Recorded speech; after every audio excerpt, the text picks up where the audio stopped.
Hey guys, we got another viewer submission here. So this is a one of the Army issued TAPS panels. I don't know if that's the correct verbiage, but a dude that reached out to me and sent it this way wanted to get on kind of the bandwagon of modified TAPS panels, and so this is all done by himself, and he left it configured the way he has it, and you can see these post-it notes hidden throughout. So we'll go through this thing together. I looked at a couple and I figured it would be fun to just kind of do it live. So we'll read his notes and see, why he modified what and how and whether or not he likes it. I don't know what they're all gonna say, but let's get it on the table and take a look at it. And I've never seen a TAPS panel before firsthand either, so kind of my first exposure to that. But yeah, let's take a look. All right, guys, so like I said in the intro, the gentleman that sent this to me, I didn't know he was doing this until I got it. But he put notes throughout to explain some of the choices he's made and some of the modifications that he's done. And we'll just take a look at it and see, what's going on with this TAPS panel and what all he's done to it. So first things first, we'll start with the harness here. So he upgraded to an unobtainium gear H harness, which he says costs $39, and he's got some reasons here. It's affordable, US made, light, and MOLLE on the shoulders for comms. I have no issues with any of that. I enjoy unobtainium gear a great deal. $39 for a harness does seem pretty affordable, and he's absolutely right. It's got some MOLLE on the straps for comm routing. It's single layer for the most part, so it's got some good width to it, so it'll spread the weight out, and it's not too bulky.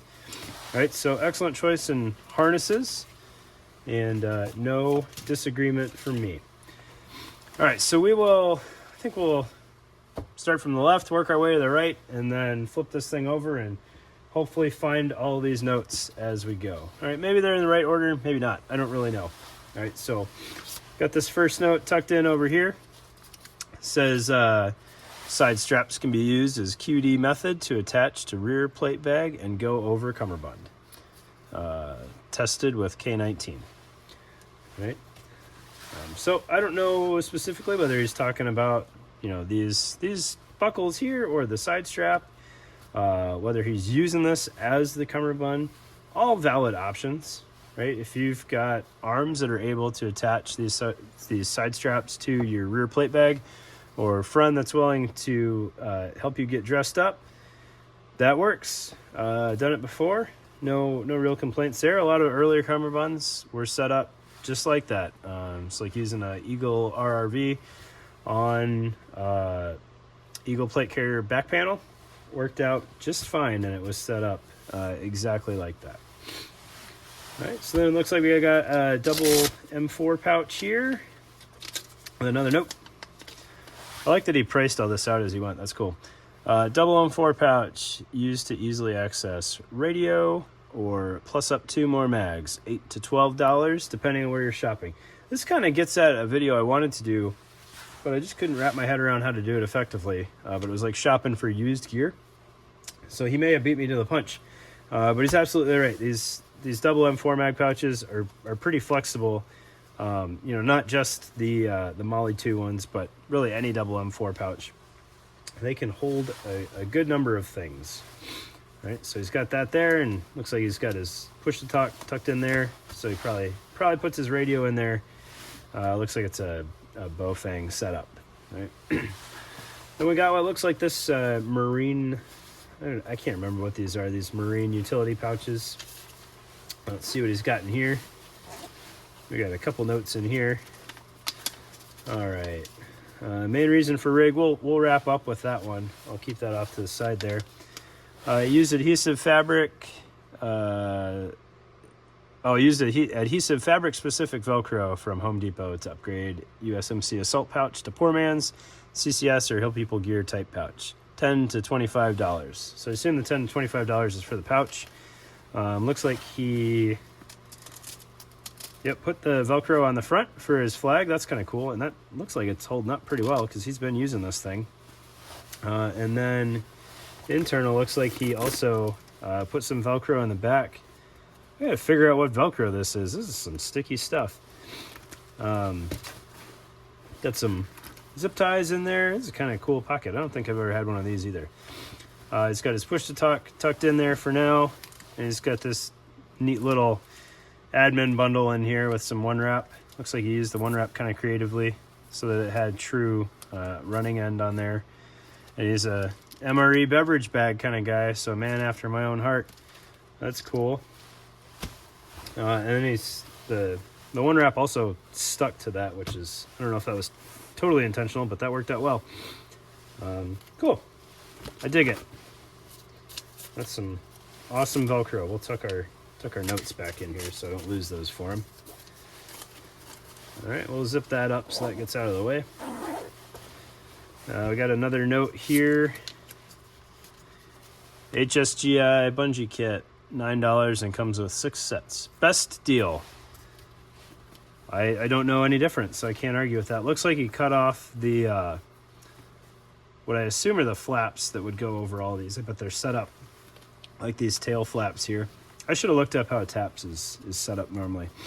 So I added bungees to all of these mag pouches to help retain the mags without the big flaps. That's cool. We got a note, high note over here. Kydex S-Tac inserts on these pouches as they're prone to folding as they wrap around the body. That's a really good point. Most bodies are pretty friendly to 3 or 4 mags, especially going over plate carriers up front. And then you start kind of wrapping around the body. So it looks like he dropped S-Tac inserts in these, what would be the first and 6th mag here, to keep those open. It's good thinking. I wonder how he's got those retained in there. It looks like he's got some Velcro going on, I think.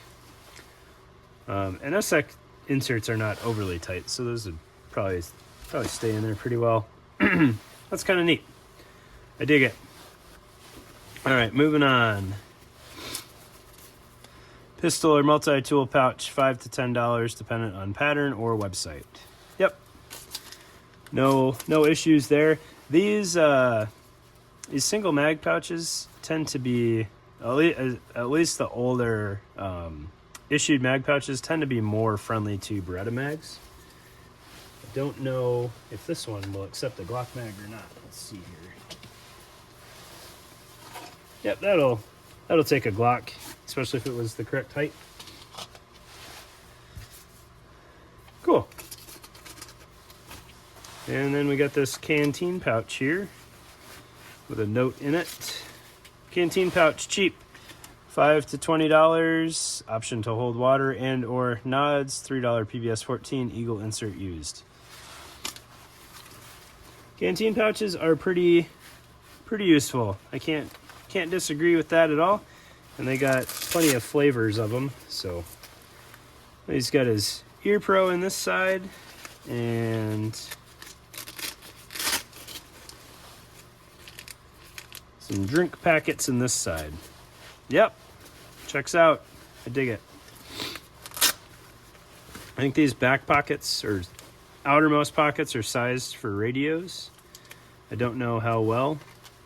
Oh, and then the flap Velcro's in there. I don't know if I want to mess up his flap situation here. I think it Velcro's in there. Yeah. So if you were using a taller radio or a smaller radio, I guess, and you wanted to change out your retention, you could do that. The back flap looks like it's fixed, but the front, you can adjust the height. Interesting. I think that's it for the front. If I didn't make this obvious, there's a radio pouch on each end and then 6 mags in between there. All right, looking at the back, I've never seen the back of one of these before. So you got zippered over here and then flapped over here and a flap in the middle. I wonder why the Army asked for that. I don't know. Let's see. Used grommet tool from Harbor Freight for additional bungee on 2 outside pouches. Also removed metal zipper handle with bungee. So he replaced the zipper pull with a bungee. I dig it. Oh, okay, cool. So he used the HSGI kit on the webbing that was already provided. And I wonder why that webbing was there. If these are mag pouches with flaps. I don't know. Interesting. But then he punched his own grommets on these sides to allow for the bungees on the outermost mag pouches. I dig it. That's really cool. I'm not great with grommet tools. I've messed that up many a times, but I'm glad he got it sorted out. Cool. Then we got this pouch here. So he's got his map. I won't show the map just so I don't accidentally dox this guy. Removed seam between left and center rear pockets for extra map space. Okay, so there was a seam here to divide that. So you'd have smaller flapped pocket, smaller zipped pocket, and then map pocket.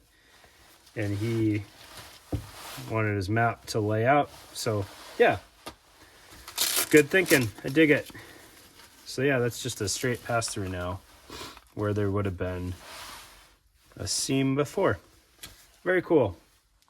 If anybody knows why the sides are configured differently, absolutely hit me up. I have no idea. All right. That's pretty cool. So he's got, oh, I'm sorry. We got the wrap up here. So main reasons he went with a TAPS. Overall cost, $120 to $130. Using UCP could be $80, probably even cheaper.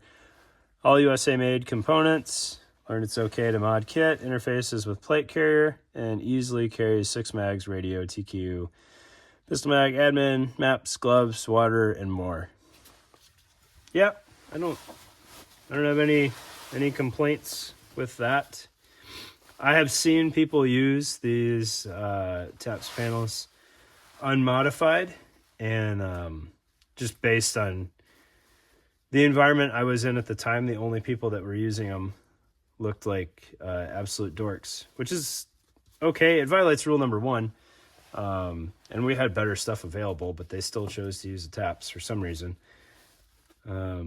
But he's right. It's got 6 mags and 2 radios potentially, and a whole Molly face to have other things going on. I think I remember when I saw it, it was one of my bosses that was using it, and it just looked not well put together, and it was probably more how he had it set up, but it was like tipping away from his body armor. I can't remember if he had it attached to swift clips or if he had it attached to a harness and was using it as a chest rig, but it's very floppy. And when he was wearing it, it absolutely showed it. I remember his radios were like falling away from him. But whatever, that's neither here nor there. Oh, did I miss a note? Oh, okay.